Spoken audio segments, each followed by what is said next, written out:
Takole škatale, torej še zadnja peta skupina, najmočnejša skupina članov v teku na 400 metrov. Tam na četvrti progi Rok Ferlan. Začel je sezono prejšnji teden na Ptuju, 46-60 je tekel. Njegov srednji rekord 45-52 iz olimpijskega stadiona v Rimu lani, ko je potekalo Evropsko prvenstvo. Rok Ferlan takole 160 metrov pred ciljem. Mislim, da prepričljivo vodi v teku na 400 metrov. Daj malo aplauza, Frantje Behaja, Silno Rodino, gremo Rok, gremo Frantje, hop, hop, hop, hop, hop.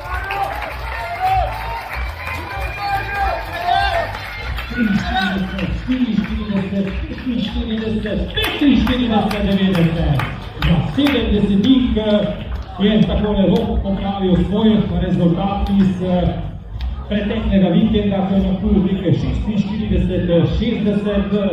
45-90, tukaj so se ostavili in to je tudi njegov nov najboljši rezultat v sezoni 20.